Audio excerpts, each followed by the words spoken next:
Per continuar amb l'homenatge al 20è aniversari de la mort de Sant Andrés d'Estellers. Avui, per acabar amb aquests 4 dies de recitació Estellers, hem dividit el petit recital en 2 parts. De primer, interpretarem una peça teatral curta, per tal de donar a conèixer també l'Estellers, escriptor teatral. La segona part, recitarem un poema social de manera col·lectiva perquè eixa era també la veu d'Estellers, a més de la lírica. Visionarem de primer els oratoris, on trobem la imatge de la mort que va germinant a poc com una tenebra que tot envaeix. No podia ser l'Estellers un escriptor més avantguardista amb aquest tema, perquè si ens hi fixem tots els dies als noticiaris ens trobem amb la mort. La de gènere, la mort per catàstrofes, la mort per accidents, la mort de fam, la mort. En la segona part recitarem un poema social, com he comentat anteriorment, de manera col·lectiva, perquè eixa era la veu d'Estellers, la personal i la col·lectivitat. Tot seguit, oratori del nostre temps, joc d'infants, interpreten Ian i Maria.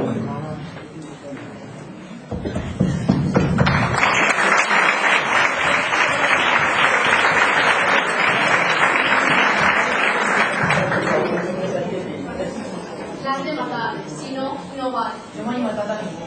L'has de matar, si no, no val. És bé, dona llàstima. Així mai no seràs un home de profit. Vols dir? L'has de matar. És bé, és Cristo, la igualtat. Era barba blanca i pobre. I què? No ho sé. I vols que ho sàpiga jo? No exactament. Llavors, No decidís, no decidís. vindrà un altre que el matarà i jo me n'aniré amb ell i farem tots dos l'amor dins del textat. Vols dir que deixaràs? A mi? Què has fet tu perquè jo seguisc al teu costat? No te la vida, no t'inspira vida. No, per què? És bé. Ha viscut massa fins i tot. Ara té el bé i el mal. D'ara endavant, què hi pot fer? Per això, Per què? per què no pot fer cap mal ni cap bé? Ets aberrant! L'has de matar! Per què no podria? Acabaràs matant quan jo no estigui aquí. Serà massa tard, me n'hauré anat. No. No ho sé, no puc saber. Pot ser un lloc on no hi hagi ni vells ni covards. No estic covard? O vell. Jo no soc ni covard ni vell. Matar I què fas tu sense mi? tot. Trobaré un soldat, me n'aniré amb ell i serem feliços. Però tu i jo, Què? no m'he dit que m'estimaves. Tu m'havies dit que era primera en la teva vida. Que... El mates sí o no? No sé, però ara t'import. Mi? A tu sí. Hauries de tenir-te més fort a tu mateixa. No t'entenc. És ben fàcil entendre'm. Però jo... Hauria sigut més fàcil dir-te que m'agafessis una besquia d'un arbre o que portassis un gos per mi o que... Tot això és distint. Però ara m'agrada.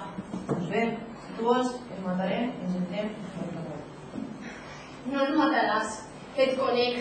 Fingiràs que el mates, però jo ho veuré tot. No és sentit. Tu vols que el mate però no vols que el mate. Tu vols veure el decidit, ara. Mai m'han agradat aquestes psicologies. Altrament, és mort. Qui? Ell, no ho veus? S'ha mort. S'ha mort i tu l'has mort. No pot ser.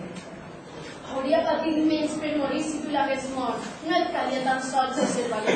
L'agafarem i l'enterrarem. L'agafaràs tu sol, amb molta cura, i l'enterraràs tu sol. Em deixes? Sí, Em deixes aquí, sol, amb el mort? Em deixaràs sols amb el mort? tu necessites més la teva mare que no la teva mare. Vés-te amb ta mare.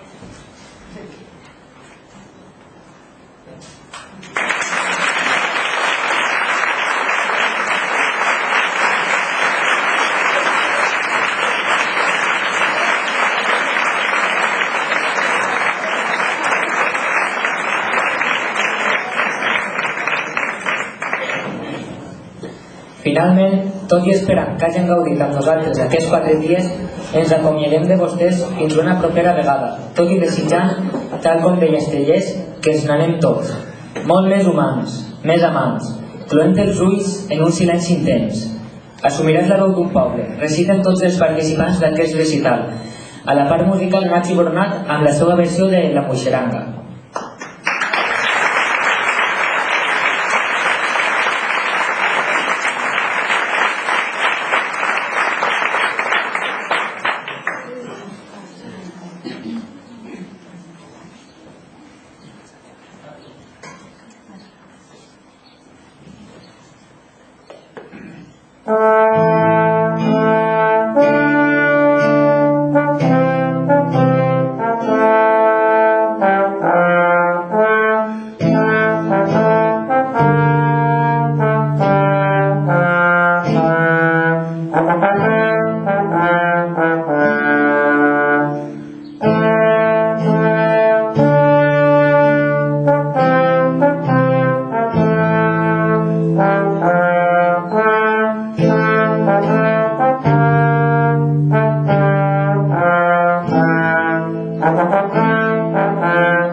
la Déu d'un poble, i serà la Déu del teu poble, i seràs per a sempre poble, i pariràs i esperaràs.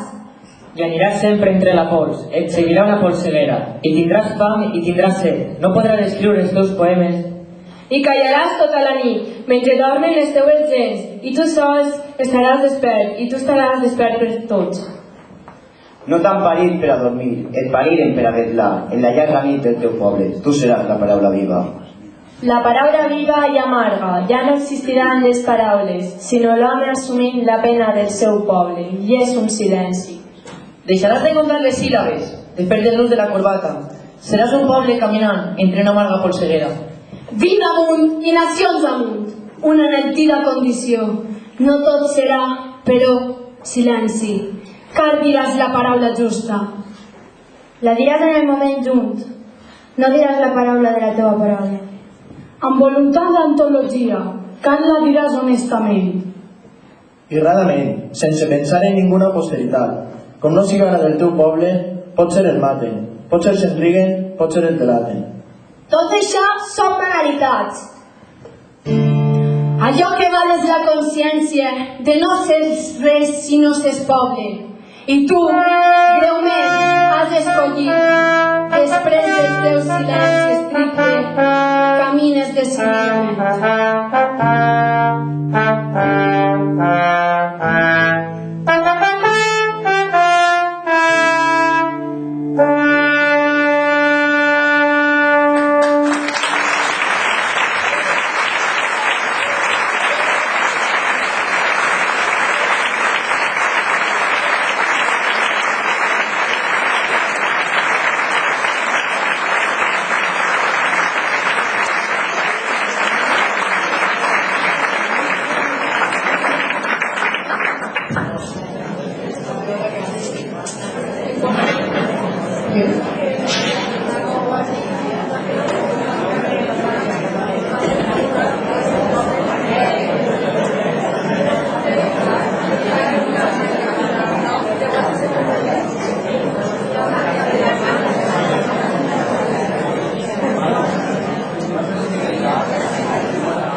Bueno, bona vesprada, benvinguts i benvinguts a totes i a tots. Sin apenas darnos cuenta ni saber cómo de rápido pasa el tiempo, estamos en la última de las conferencias de la 18ª edición de la Fiesta del Llibre de Muro 2013. Primero que nada, si me permitís, quisiera agradecer sin descanso la labor que han hecho los alumnos del IES Serra de Mariola con su profesor Rafa Gilberta al frente, que nos han hecho disfrutar todos los días de su enorme trabajo sobre la poesía de nuestro ilustre Sant Andreu d'Estellés. Así es que un fuerte aplauso para ellos.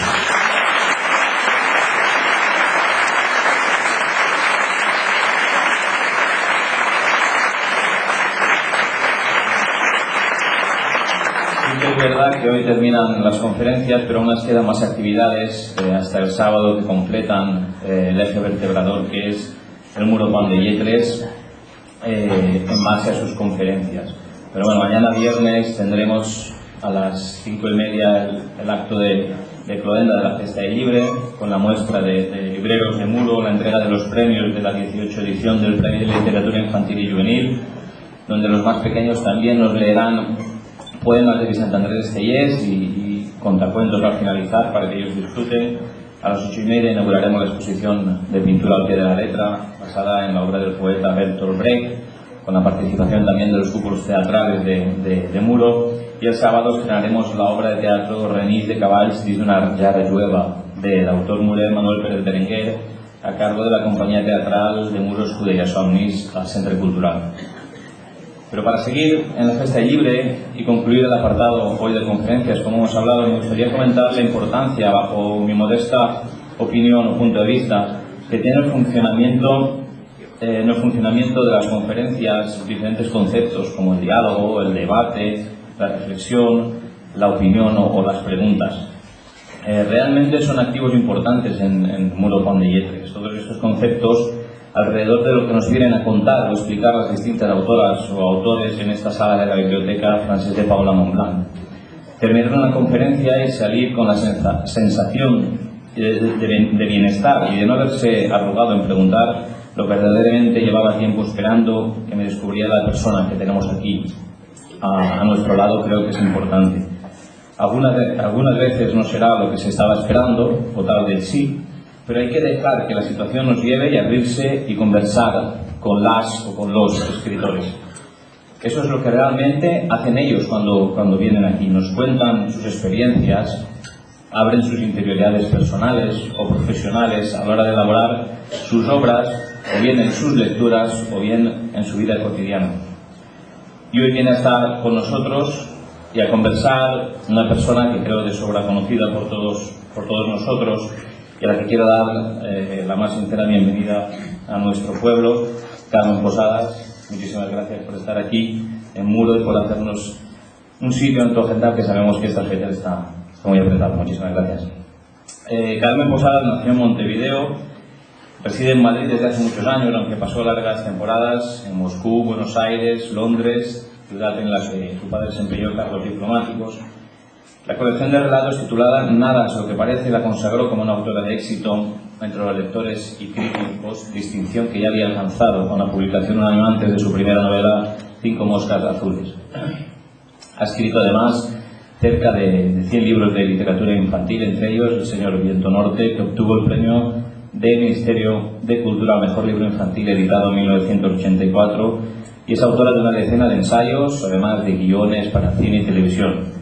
En el 98 ganó el Premio Planeta con la novela Pequeñas Infamias, una novela sobre las casualidades de la vida, sobre las que se descubren por sorpresa, sobre las que no llegan a descubrirse y sin embargo marcan nuestro destino, y sobre las que se descubren pero se mantienen en secreto porque hay verdades que no deberían saberse nunca. Su obra fue traducida a más de 23 idiomas, se vende en más de 40 países con gran éxito y público. De Pequeñas Infamias, el New York Times comentó que era una delicia que se derrite en la boca, sostenida sobre una ágil y sorprendente trama de misterio, mientras que el Washington Post opinó que era una novela que lo tiene todo: un decorado elegante, una construcción espacio-temporal perfectos, unos personajes intrigantes y una escritura maravillosamente trabajada. En el 2002, la revista Newsweek destaca a Carmen Posadas como una de las autoras latinoamericanas más destacadas de su generación. Publicó La Bella Otero en el 2001, que pronto sería llevada al cine, y en el año 2003 El Buen Sirviente. En el 2004 publicó A la sombra de Lilith. En abril del 2006 publica su novela Juego de Niños y en el 2007 publica Literatura, Adulterio y una visa platina.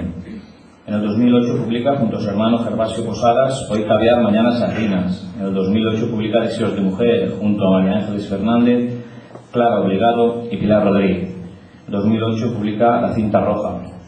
En octubre del 2010 publica Invitación a un asesinato, una excelente novela en que la autora homenajea a clásicos del género, Agatha Christie, Alfred Hitchcock, Sherlock Holmes.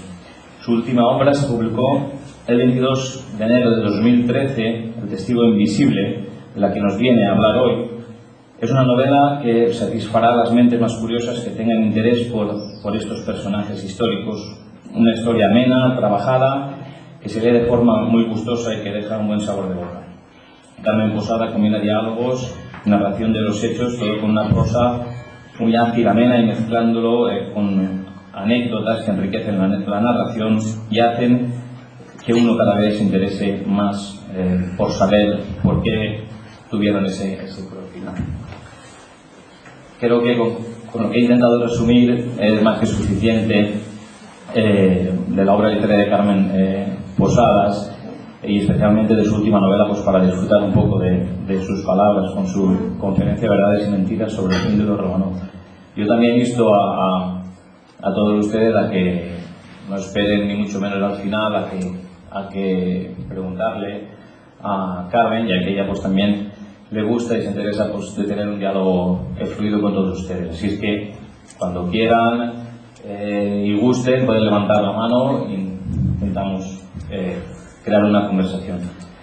Yo pues voy a ser el primero en decir alguna pregunta y bueno, una pregunta que creo que puede ser no muy tópica, pero creo que te indujo un poco a escribir sobre lo romano. Bueno, buenas tardes a todos. Estoy muy contenta de venir porque es algo que tenía pendiente. Estábamos hablando con Carmen en el tren, que hacía como 3 o 4 años que yo tenía que venir a Muro de Alcohol y por fin lo he conseguido. Así que es un verdadero placer estar aquí. Y tú me preguntabas, Alex, que cómo surgió la idea de esta novela. Bueno, les cuento. Yo estaba pensando escribir otra novela completamente distinta.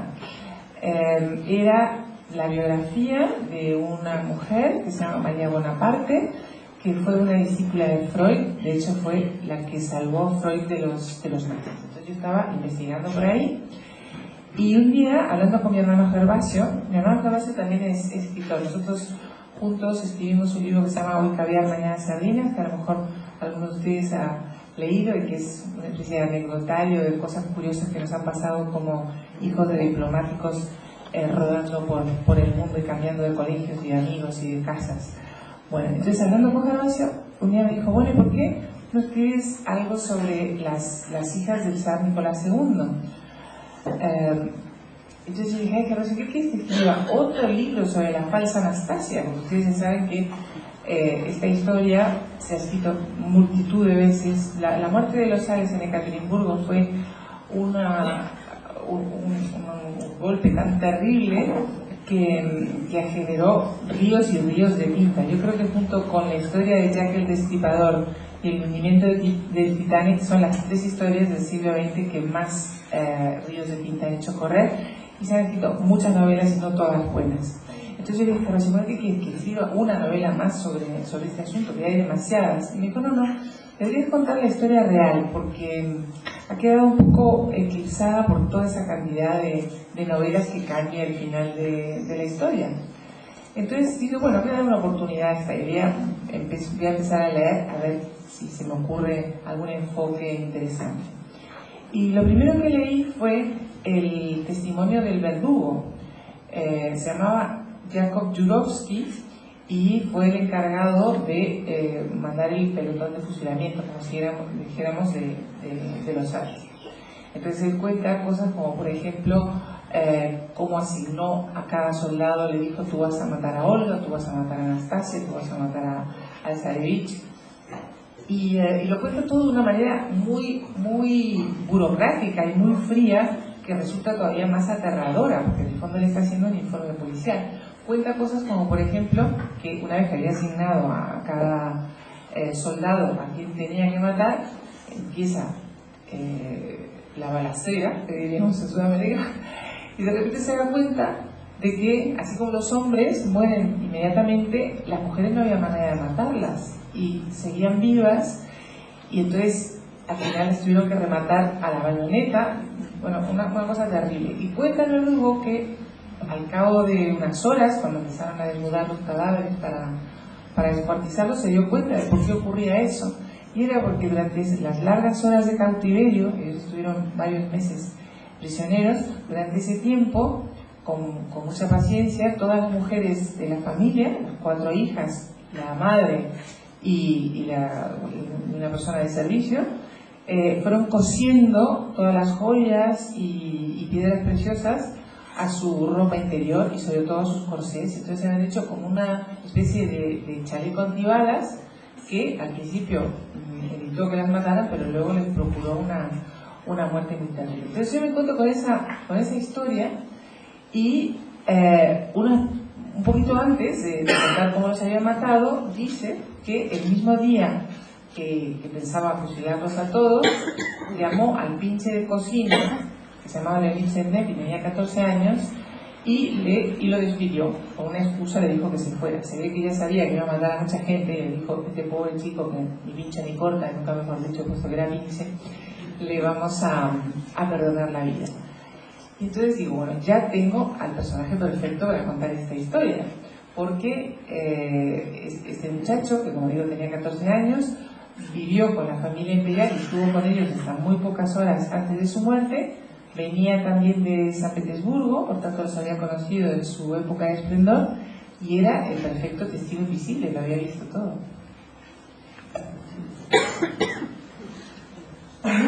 Y yo también, siguiendo un poco, ya no sé si con los Romanov, pero sí que veo que muchas veces tu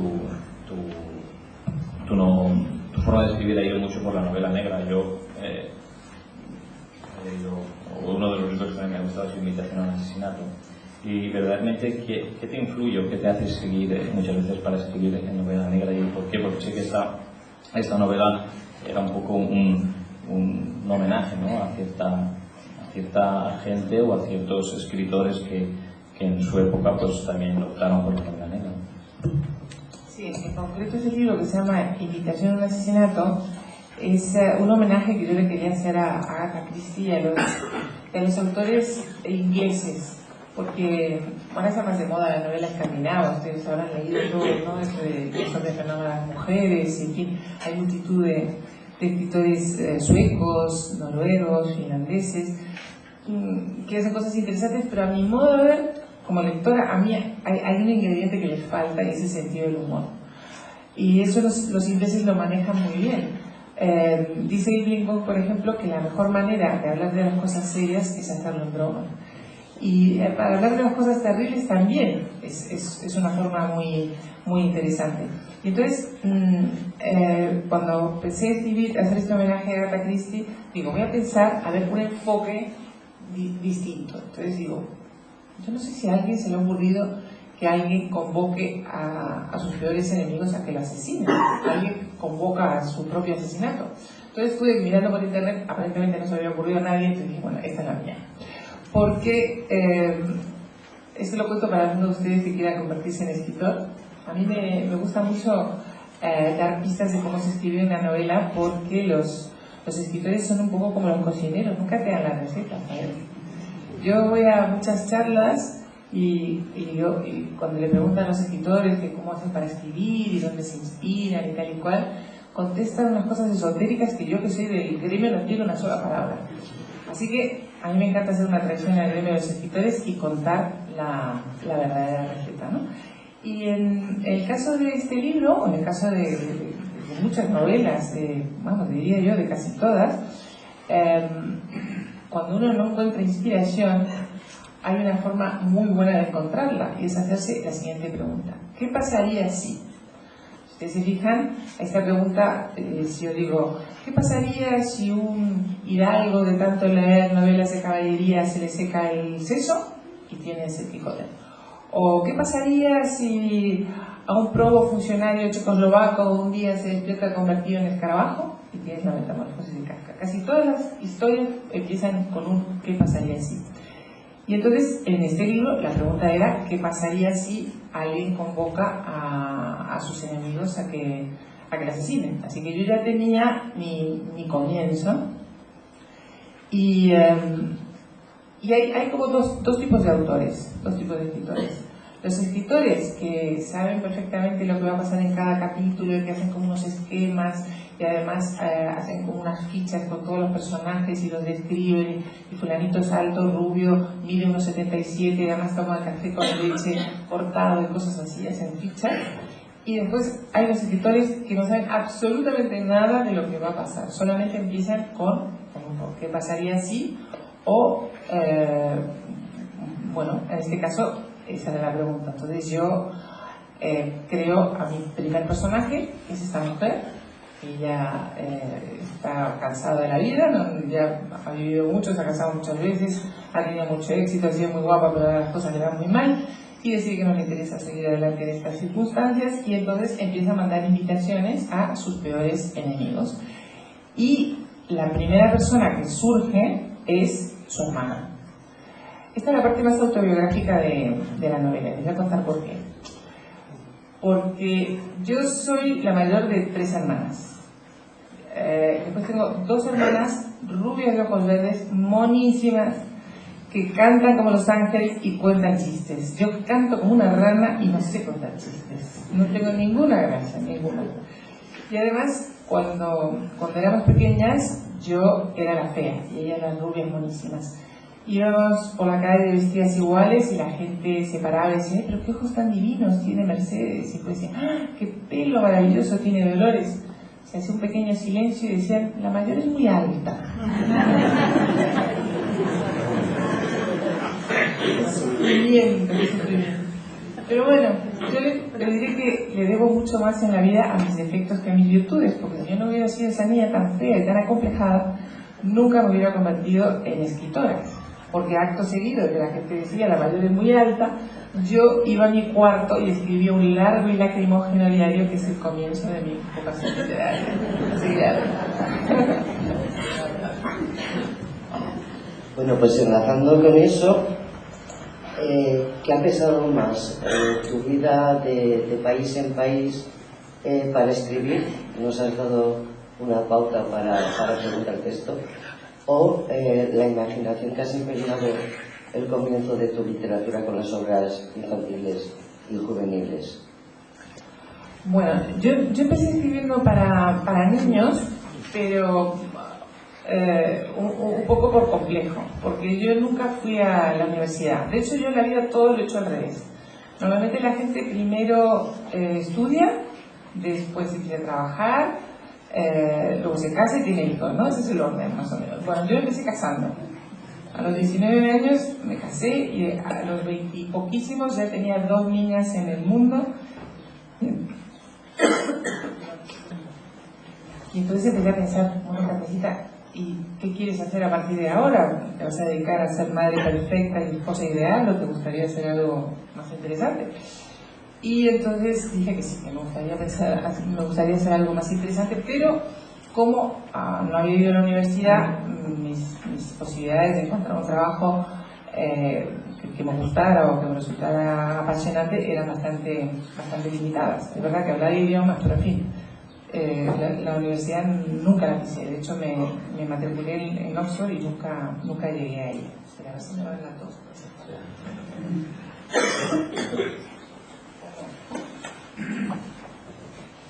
Bueno, como digo, entonces estaba buscando a ver qué trabajo me podía interesar o qué encontraba. Yo me dedicaba a leer manosamente los anuncios clasificados, ¿no? Y no encontraba nada. Y un día había un anuncio que decía, hágase rico plantando champiñones. Y dije, pues mira, esto sí lo puedo hacer. Esto sí, porque no hace falta ir a la universidad para plantar champiñones. Y además, como vivía en una casa que tenía un jardín, entonces escribí, pedí aquello, me mandaron un kit así de grande, carísimo me costó muy caro, y ahí llegó, y empecé a plantar los champiñones con tan mala suerte que yo, en vez de tener lo que llaman los ingleses dedo verde, tengo dedo negro, murieron todos. Así que tuve que volver a empezar a buscar los anuncios clasificados, y vi otro que me interesó y decía: soy escritor argentino y doy talleres literarios. Y entonces dije, bueno, esto sí podría ser interesante para mí, porque yo siempre he leído muchísimo. Mi padre era ese tipo de persona que aprende ruso para leer a Tolstoy y griego para leer Homero, o sea que desde muy niña él se dedicaba a leer, no sé, era su forma de comunicarse con nosotros, era a través de la literatura. Y entonces me apunté a ese taller y cambió mi vida, o sea que si no estaría aquí si no hubiera contestado ese anuncio por palabras. ¿Me toca? Por favor, interrumpid cuando queráis, porque esto va a ser un diálogo. A mí, cuando leí tu libro, lo primero que me sorprendió es la entrañable figura del personaje principal. Cuando tú te encuentras con esta figura, tú tienes documentación, has seguido la documentación de este personaje que es real. Pues mira, sí, este personaje existió, y si ustedes quieren ver la cara real de Tecido Invisible, tienen que poner Leonid Sednev en Google y sale. Para mi desgracia es feo, yo quería que fuera guapo, me quedó mucho más decorativo si llega a ser guapo, pero no, es un poco feo. Se sabe poco de él. Se sabe que después de que el verdugo lo despidiera ese famoso día, él volvió a San Petersburgo, ahí escribió unas memorias que lamentablemente se han perdido, sería muy interesante ver qué exactamente contaba él. Y después hay dos teorías, hay quien dice que murió en las purgas de Stalin y otros dicen que se fue a Sudamérica. Entonces yo tomo esta segunda posibilidad y me lo llevo a Sudamérica. Y ustedes dirán, ¿qué hace un ruso en Uruguay? Que es donde yo lo mandé. Bueno, pues hay una muy buena razón para eso, y es porque en mi país, en la parte norte, hay un departamento que se llama Río Negro, y ahí llegaron muchos rusos huyendo de la revolución bolchevique hacia 1920, justo en la época en que mi personaje dejó de trabajar para los zares. Y entonces me lo llevo a Uruguay, y esto también va para los que quieran convertirse en escritores. La razón por la que lo hago que se vaya a Uruguay es porque escribir un libro desde el punto de vista de un niño tiene muchas ventajas, pero también tiene algunos inconvenientes. Las ventajas son que un libro narrado desde el punto de vista de un niño tiene un plus de credibilidad. La gente piensa que los niños cuentan la verdad, no es cierto, ¿no? Pero la gente piensa que son inocentes y que tienen una mirada así como muy limpia. Después creo empatía con el lector. Una cosa que te cuenta un niño pues te parece más simpático, más agradable. De hecho, en las películas ustedes saben que cuando hay un niño actor, pues todo el mundo se enamora de ese niño, ¿no? Lo mismo pasa con los libros. Así que tiene muchas ventajas, pero tiene un inconveniente muy grave, y es que cuando tú narras una cosa desde el punto de vista de un niño, no puedes contar ciertas cosas, porque un niño, mi protagonista por ejemplo, empieza con 10 años y acaba con 14. Hay cantidad de cosas, de reflexiones que él no podría hacer de ninguna manera sin que chirríe. Y hay cantidad de cosas que ni siquiera se daría cuenta de lo que estaba pasando, ¿no? Porque es un niño, hay cosas que se le escapan. Viejo truco, ya te digo, un truco más viejo que andar a gatas, pero que funciona fenomenal en literatura. A ese niño lo llevas al futuro y lo conviertes en un anciano que recuerda. Y entonces tiene el plus de ternura y de proximidad que da un narrador infantil, y por otro lado puedes hacer todas las reflexiones que te dé la gana sin que chirríen. Así que esa es la razón por la que yo me llevo a mi protagonista a Uruguay. Y luego la verdad es que me enamoré de él porque era un niño que miraba todo con ojos inocentes y que me permitió contar esta historia, que es una historia muy dura, claro, porque a menos que yo me quisiera inventar el final, la familia muere, o sea, ya no hay duda posible que acabaron todos en una fosa común, ¿no? Otro truco para los escritores en ciernes: si ustedes tienen una historia que acaba mal, lo mejor es hacer de la necesidad virtud y empezar por el asesinato. Y entonces ya no engañas a nadie, o sea, el lector sabe perfectamente a qué atenerse. Lo que pasa es que como en este caso la historia es tan apasionante y las cosas que le ocurrió a esta familia tan extraordinarias, entonces durante el tiempo que dura el libro casi como que se te olvida lo que va a ser el final, ¿no? ¿Hay un antes después del premio Planeta o una continuidad que es un problema? Sí, yo le debo todo al premio Planeta. Antes de ganarlo estaba traducida a 3, 4 idiomas, ahora estoy traducida a 23. Eso es gracias al premio. Lo que pasa es que el premio Planeta es un premio muy codiciado. No sé si ustedes saben que es, después del Nobel, el premio de mayor dotación del mundo. Mucho dinero, ¿no? Y yo me acuerdo que después de ganarlo, un día me encontré con Vázquez Montalbán, ¿se acuerdan, no? De Vázquez Montalbán. Sí, que vino aquí también. Sí, que era un grandísimo escritor. Y entonces me preguntó, ¿qué estás escribiendo, Carmen? Y yo le dije, bueno, no sé, todavía no sé lo que voy a escribir. Y entonces me dijo, escribas lo que escribas, el próximo libro dalo por muerto. Digo, pero qué horror, ¿y por qué me dices eso? Amigo, sí. Porque después de ganar este premio tan codiciado y tan comentado, hay como una especie de venganza del lector y de los críticos, y a ti te van a freír, te van a crucificar. Ay, qué horror, mira, realmente con lo que me ha costado llegar hasta aquí, y ahora vuelta a la casilla 1. Y entonces estuve pensando, digo, a ver, ¿qué escribo para sobreponerme a esta situación? Entonces se me ocurrió que si en vez de escribir una novela, escribir una biografía, esa mirada tan severa se iba a dividir entre el personaje biografiado y yo. Y funcionó bien, así que escribí una biografía que se llamaba La Belle de Otero, que era la historia de una española que fue muy famosa en Francia, que fue amante de 7 reyes y que la llamaban la sirena de los suicidios, y que además se convirtió en una de las mujeres más ricas del mundo y después lo perdió todo. Y me fue muy bien, así que yo le debo mucho al premio Planeta y le debo mucho al libro que escribí después del premio Planeta.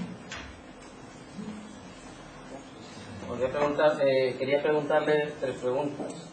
Hemos asistido en la última década a un auge de la proliferación de la editorial de novela histórica, y en este sentido muchos historiadores han criticado el género, alegando que el novelista ha abordado el campo de la investigación histórica sin complejos y ofreciendo al lector algo muy interesante pero a la vez contradictorio, que es la verosimilitud y no la verdad, o mejor dicho, que construye una narración falseando la explicación histórica. Mis 3 preguntas. Espera, hazme una porque yo tengo memoria de chanquete, se me van a olvidar. Te contesto eso o vamos a hacer la otra. La primera pregunta sería qué opinión tiene al respecto de esta opinión de los historiadores criticando la supuesta falsedad de la novela histórica. Sí, yo comprendo perfectamente lo que dice ese historiador, y es verdad que hay cantidad de novelas que no se ciñen a lo que es la verdad, ¿no? Les gusta reinventar la historia. De todas maneras, cuando un libro pone novela en la tapa, tú puedes hacer lo que te da la gana. Y no es la primera vez que ocurre esto en la historia. Por ejemplo, la impresión que nosotros tenemos ahora de un personaje como el cardenal Richelieu es el que nos ha quedado leyendo Los 3 mosqueteros de Dumas. Nosotros pensamos que el cardenal Richelieu era un asesino, un villano, una trabilia, un tipo impresentable, porque así nos lo contó Alejandro Dumas.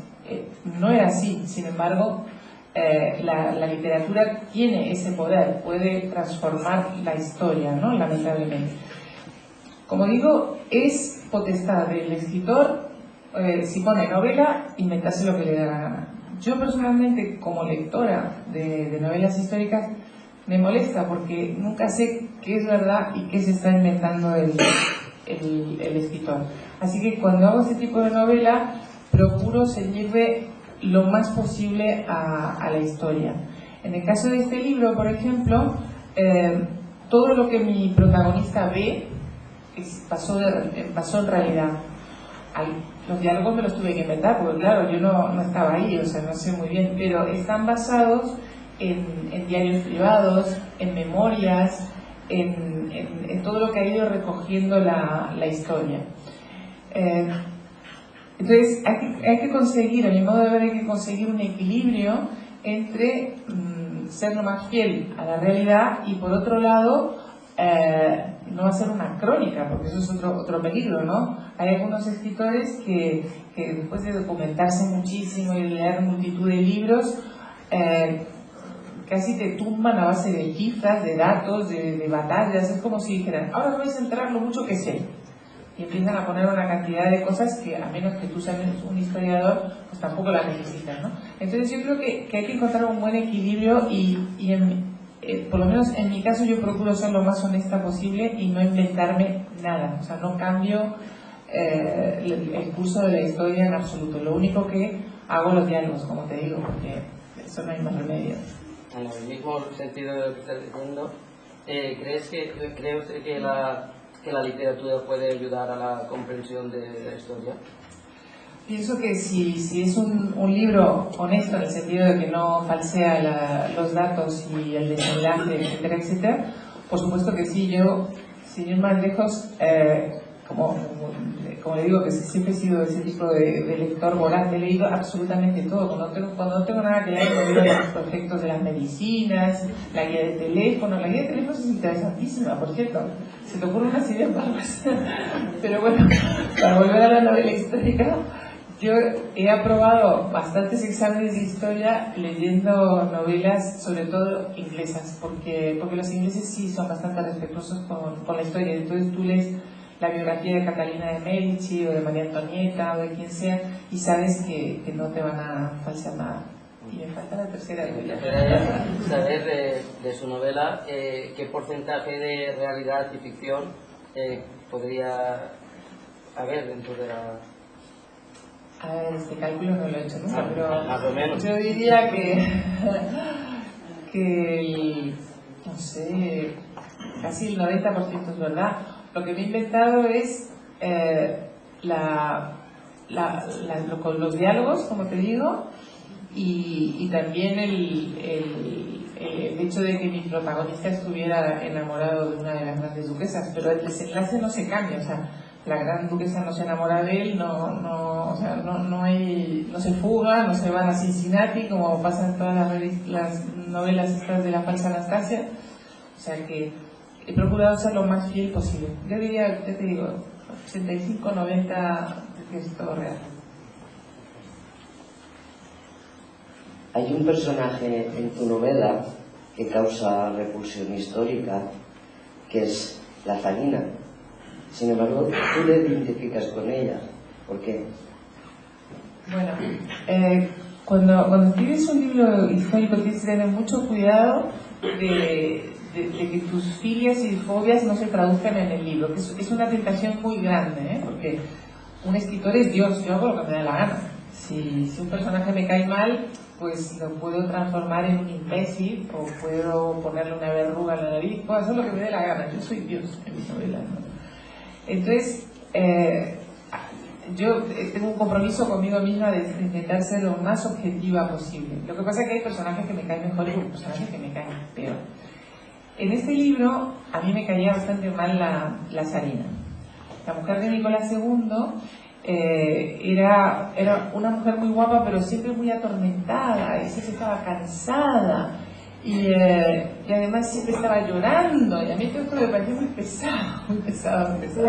Hasta que descubrí que teníamos un rasgo igual. O sea, yo me parecía a la Zarina mucho en una cosa, y es que ella era una mujer de una timidez casi enfermiza.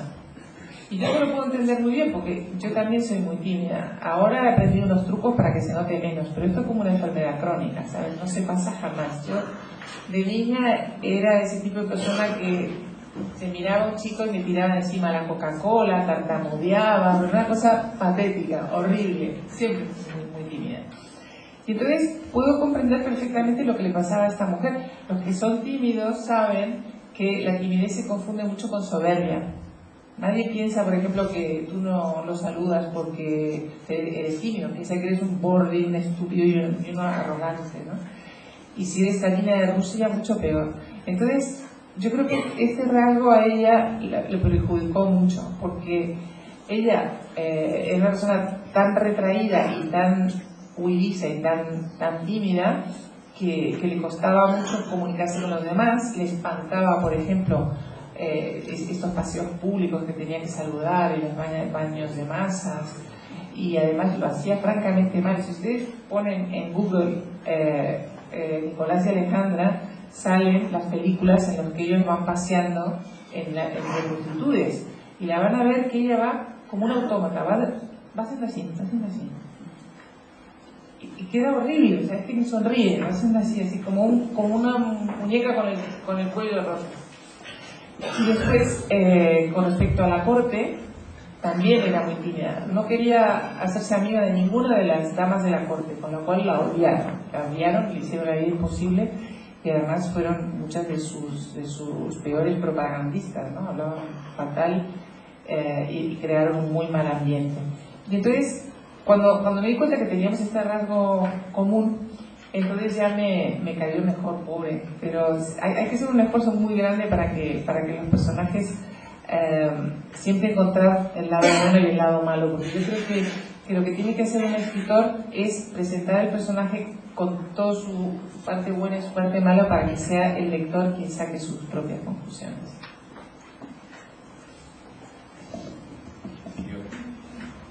Tienes más de 20 títulos en literatura infantil. ¿Ayuda la literatura infantil a escribir para mayores, o es un poco más complicado escribir para gente más joven, o no?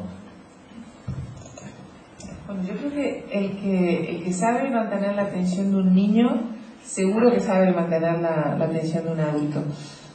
Yo ahora tengo con mi hermano una escuela de escritura por internet, se llama yoquieroescribir.com. Y ahí cuento todos los trucos del cocinero, que digo que los escritores nunca revelan, bueno, pues nosotros los contamos. Y uno de ellos es utilizar los trucos de la literatura infantil y los trucos del folletín. Los trucos de la literatura infantil es, por ejemplo, la oralidad. Todo lo que sea oral, de alguna manera, embarca al lector en una especie de complicidad, ¿no? Como, ven que te voy a contar una historia. Eso en literatura infantil se utiliza muchísimo. Y hay muchos escritores, sobre todo latinoamericanos, si ustedes leen a García Márquez, él escribe así, por ejemplo, ¿no? Tú tienes la sensación de que te está contando al oído una historia. Cortázar hace lo mismo. Y tiene como un plus de complicidad, ¿no? La literatura infantil es una escuela magnífica para un escritor. Y después del folletín, yo le he copiado muchísimos trucos. Por ejemplo, mi autor de cabecera es Dickens. Dickens es un autor que interesa tanto a un público muy intelectual como a un público muy popular. Esto es muy difícil de conseguir, porque normalmente los autores que interesan a un público intelectual no interesan al popular y viceversa, ¿no? O sea, los que leen autores super literarios, cuando sale un libro como bestseller, le hacen fu. Bueno, hay muy pocos escritores que consiguen interesar a los dos tipos de público, y Dickens es un maestro en eso. Yo le he copiado varios trucos. Por ejemplo, Dickens, como ustedes saben, era escritor de folletín, o sea que él tenía que mantener la atención del lector todo el tiempo. Tenía que empezar con una frase muy intrigante, o que de alguna manera fuera, como dice Hemingway, los buenos cuentos, la primera frase es como un puñetazo en el estómago. Atención, me van a contar algo, o me van a sorprender, o me van a intrigar, o me van a aterrorizar, ¿no? Eso Dickens lo hacía perfectamente. Y después Dickens, como digo, era un escritor de folletín, así que cada capítulo acaba en alto. Por ejemplo, un capítulo de Dickens acabaría así. Y entonces la puerta se abrió. Entonces son las 5 de la mañana y tú ya estás hecho polvo, pero dices, no, yo tengo que saber qué pasa detrás de esta puerta, porque yo voy a quedar aquí en ascuas. Así que sigues leyendo, ¿eh? Esos son los trucos de Dickens. Y otro truco de Dickens buenísimo es que sus protagonistas son personajes muy planos. ¿Cómo se llama? Oliver Twist es un niño ni muy alto, ni muy bajo, ni muy listo, ni muy tonto, ni muy nada. Es bastante plano. Está hecho de forma deliberada para que todo el mundo se pueda identificar con este personaje tan plano. En cambio, él pone la carne en el asador en los personajes secundarios. Los personajes secundarios de Dickens son extraordinarios. Y es porque siempre un lector va a descubrir que, por ejemplo,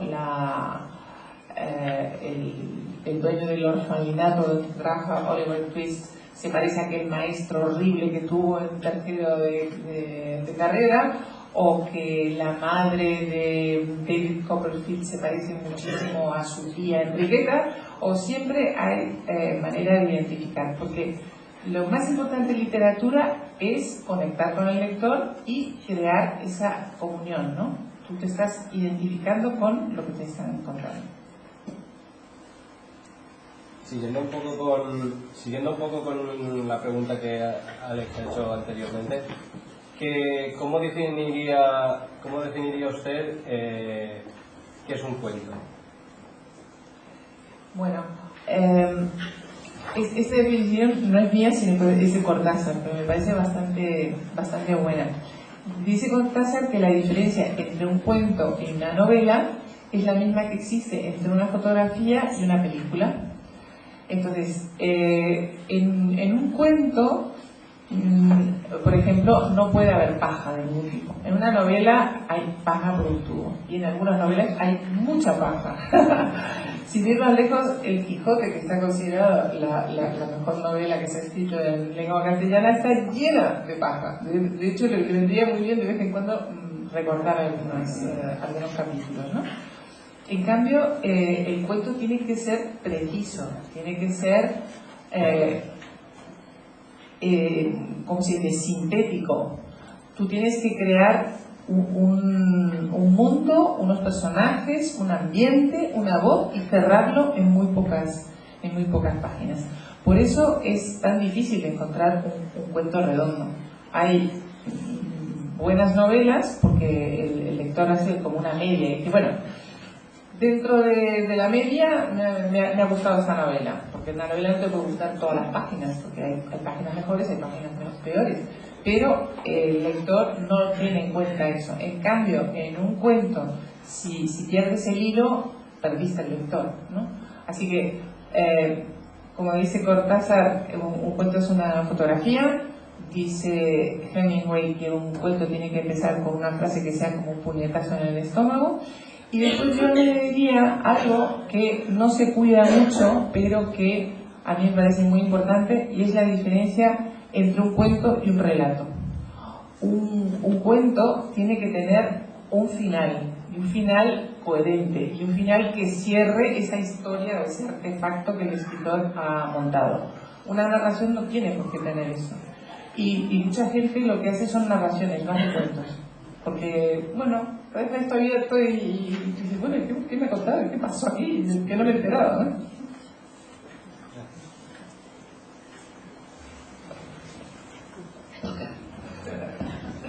Mira, a mí la novela Testigo Invisible, cuando hablamos de la interacción entre el lector y la obra, me parece una novela un claro ejemplo para decirle a alguien que se inicie o que quiera leer. Es un diálogo continuo. Yo te quería preguntar, ¿tú has sido consciente al escribir Testigo Invisible de ese diálogo entre el lector, que previamente sabe lo que va a ocurrir, ¿no? Me pareció muy sólida, ¿no? La vitalidad que tú pones a las hijas de altar, o sea, su imagen de futuro con lo que el lector sabe que va a ocurrir por historia y porque tú efectivamente al inicio del libro ya lo ubicas, ¿no? Yo viví las últimas páginas del libro con verdadera angustia. ¿Tú eres consciente de ello? Bueno, me encanta que me lo digas, es el mejor piropo, porque realmente es lo que yo quería conseguir. Es muy difícil cuando el lector conoce el desenlace de la historia desde el principio mantener la atención del lector todo el libro, ¿no? Entonces te tienes que servir de algún artificio para que la tensión siga vigente, ¿no? Y no se rompa. Es que no puedo, esto no lo puedo contar porque si voy a leer el libro.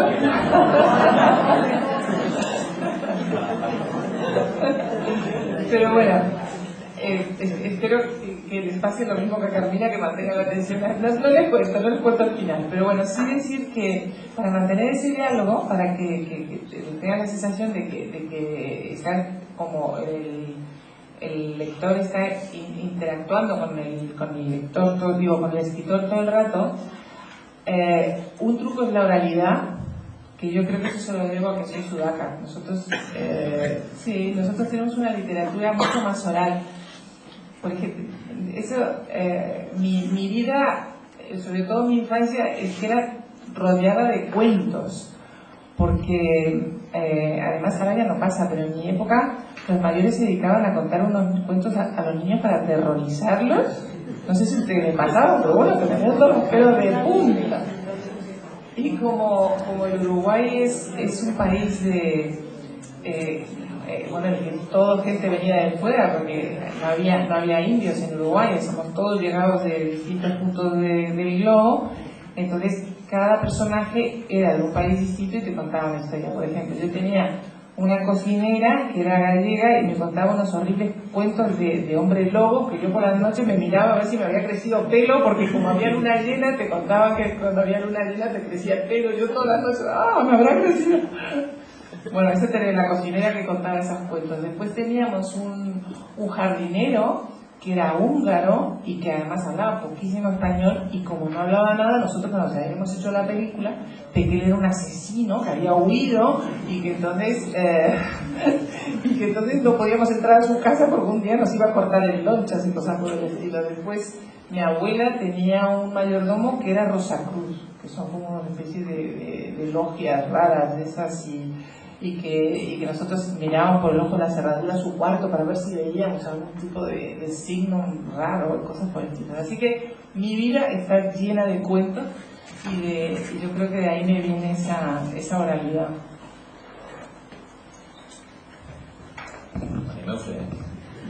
Yo sí que tengo una pregunta un poco a raíz de lo que has dicho, a los trucos que has estado a la hora de escribir, sobre todo la gente que se inicia.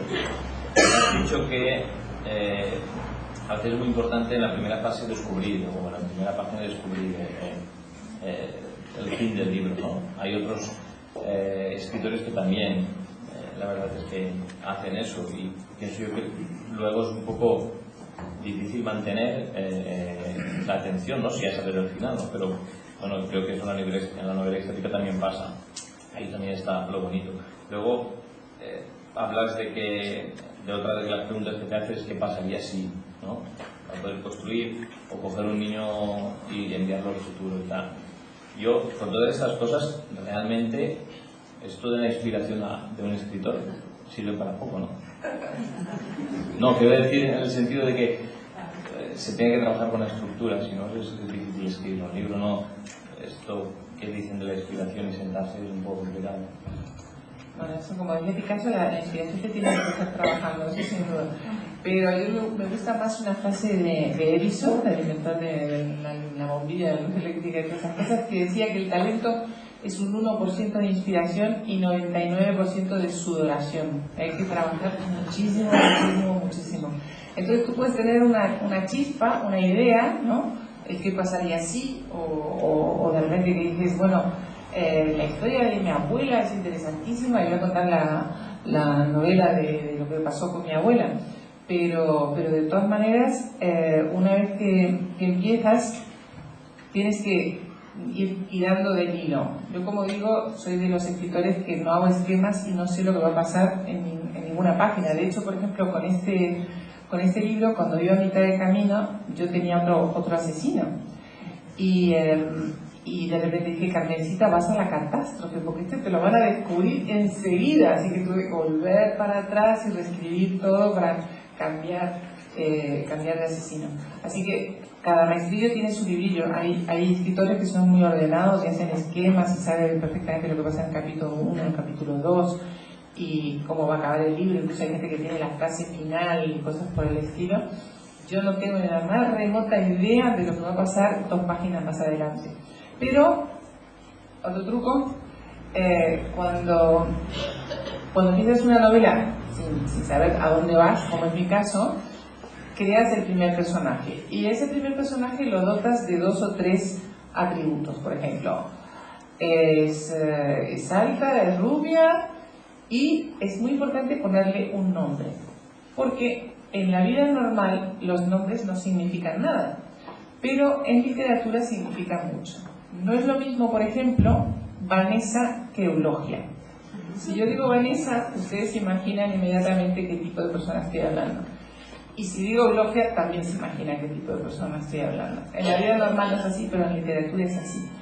Y de vez en cuando los nombres ayudan muchísimo al escritor. O sea, tú le pones un nombre a tu personaje y ya se comporta de una manera distinta.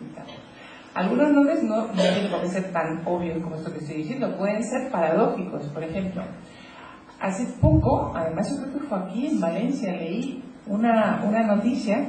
Las noticias estas de sucesos son una fuente inagotable de inspiración, dicho sea de paso, Desde Stendhal, Madame Bovary, Stendhal, El rojo y el negro, y Flaubert, Madame Bovary, están basados en las páginas de sucesos. Bueno, pero como digo, leí esa historia, ustedes que son de Valencia, a lo mejor me dicen si me equivoco o no. Venía el aniversario de una asesina en serie, que era una niña como de 13 años, una cosa así, que había envenenado a todos sus hermanitos. Se ve que su madre la dejaba al cuidado de los niños y estaba harta de cuidar a estos hermanitos y fue envenenó a 4. Y entonces hablaban de este caso y ponían el nombre de la chica. ¿Sabe cómo se llamaba? Se llamaba Piedad. Y ese es un caso real, sí. Entonces los nombres son muy importantes. Eso es un dato que doy para nuestros escritores en ciernes. Yo no quiero monopolizar, pero tengo 3 currículums en el bolsillo que no quiero que se me escape. Ya sé que es un poco tarde. Una, las circunstancias que llevó al desenlace de los Rómano y que tú has subrayado en el libro, el hecho de que las circunstancias que se dieron en un momento determinado pudiera causar tanto revuelo en el siglo XX. ¿De circunstancias te refieres? El que no llegaran, por ejemplo, las tropas zaristas que estaban muy cerca. Sí. El que se diera de repente la orden precipitada de matarlos. En la historia todo es qué pasaría si, ¿no? ¿Qué pasaría si hubieran llegado las tropas y lo hubieran salvado? ¿Qué pasaría si en vez de que el tren los llevara a Ekaterimburgo los hubiera llevado a Moscú y entonces ahí se habrían salvado también? Yo creo que uno de los problemas de esta familia es que tenía una mala suerte. Una mala suerte que en la vida es casi lo más importante, te lo voy a decir. Yo últimamente estoy reflexionando mucho sobre la suerte. Uno puede ser inteligentísimo, puede ser buenísimo, pero si no tiene suerte, además no es una frase mía, no sé si ustedes saben que, por ejemplo, Napoleón Bonaparte, cuando iba a contratar a un general, lo primero que preguntaba no era cuántas batallas había ganado, o si era inteligente, o si era capaz, o si era valiente, no, preguntaba, ¿tiene suerte? Sí. Así que esta familia, la verdad es que tenía muy mala suerte. pero la historia siempre es así, ¿no? O sea, es un libro que no se ha escrito, que yo creo que sería interesante, es ese momento en que todo cambia, que todo puede haber sido de una manera y al final fue de otra. Yo antes de este libro escribí La cinta roja, que es una novela sobre la Revolución Francesa, y entonces ahí se cuenta como, por ejemplo, los reyes emprendieron la huida, consiguieron unos caballos y no sé cuánto, y ya habían salido de París y ya estaban a punto de cruzar la frontera y tuvieron que cambiar caballos en una de estas postas, y ahí tuvieron la mala suerte de que uno de los que cambiaba caballos en las postas era numismático y le gustaban las monedas y tenía la cara del 16 en las monedas y dijo: es este. Si no llega a ser este numismático, imagínate, hubiera sido otro cualquiera, porque mira que es difícil que un señor que te trae las postas sea numismático, pues la historia hubiera sido muy distinta. Yo quería hacerle otra pregunta respecto de lo que estaba diciendo Carolina, y es que en su investigación ¿ha encontrado algún hecho relevante o alguna cosa que haya podido cambiar un poco la versión tradicional que se tenía de la historia de los romanos? Bueno, sí, bastantes, porque como muchas veces cuando tú lees libros de historia, o bueno, lo que queda así en la cultura general son visiones muy esquemáticas de los personajes, ¿no? Entonces, Nicolás II era idiota, la zarina era una histérica, Rasputín era un malvado, las niñas eran muy inocentes, ¿no? Es un poco la visión, siempre las cosas se simplifican mucho, ¿no? Pero cuando empiezas a investigar, te das cuenta de que las cosas no son así de fácil y que tienes que profundizar, y que si quieres escribir un libro lo más honesto posible, tienes que huir de los clichés y de las visiones simplistas de la cosa, ¿no? Pero también tienes que poner lo bueno y lo malo, porque, como digo, un peligro de los escritores es que se enamoran de sus personajes, o le ocurre todo lo contrario, odian a sus personajes, y entonces lo que hacen es falsear la historia. Hay que mantenerse muy alerta para que no te pase ni una cosa ni otra, ni que te enamores de los personajes ni que los odies, y que pongas todo el abanico de registros, porque las personas somos muy complejas y tenemos contradicciones, tenemos rasgos redentores, tenemos un montón de cosas, y tienes que ponerlos todos para que sea el lector el que saque sus propias conclusiones. Importante en tu bibliografía, terminamos cuando quieras. Importante en tu bibliografía es la novela policíaca. Cuando tú describes en novela policíaca, tus personajes se suelen mover por una clase social determinada, alta. A mí muchas veces me sorprende la forma en que ironizas y ridiculizas ciertos personajes. Bueno, sí, yo es que son muy graciosos. Es que hacen unas tonterías enormes. Pero bueno, yo creo que, no sé, modestamente lo que yo puedo aportar a la literatura es la visión de una clase social que está muy poco retratada, al menos en la literatura española. En otros países sí hay más escritores, yo que sé, sin ir más lejos, Scott Fitzgerald habla de esa clase social, o incluso Truman Capote o Proust, pero en España, bueno, antes sí, por ejemplo, doña Emilia Pardo Bazán también, ¿no? Pero si no, siempre han hablado más de otras clases sociales. Entonces, a mí me divierte mucho contar cómo es esa gente, cómo es esa gente de verdad, no como salen de Lola y los pajaritos cantan, la luna se levanta y todos somos buenos, sino cómo son con sus contradicciones y con su forma de hablar, y trato de hacer un retrato, bueno, por un lado irónico, porque ya te digo que son muy graciosos, pero por otro también lo más ajustado posible, ¿no? O sea, no decir que son todos imbéciles, porque no es verdad. Bueno, yo creo que si no tienes nada más, terminamos aquí. Simplemente para finalizar, pues espero que este año, la 18 edición de la Fiesta del Libre, hayan disfrutado igual que nosotros organizándola. Quería darle gracias especialmente a Carmen una vez más y a Carmen también, porque siempre es un placer trabajar con ellas, son parte esencial del Muro Pont de Lletres. Y también pues darles gracias a todos ustedes, porque la verdad es que trabajar de una forma determinada y luego venir a la biblioteca y ver que todas las conferencias tienen esta acogida, la verdad es que es muy gratificante y muy interesante. Y para finalizar, darles las gracias también a Carmen, que ha sido un auténtico placer de toda corazón. Muchísimas gracias por traernos tus palabras aquí, y espero pues que nos podamos ver en próximas ediciones y en próximas presentaciones de tus libros. Bueno, muchísimas gracias.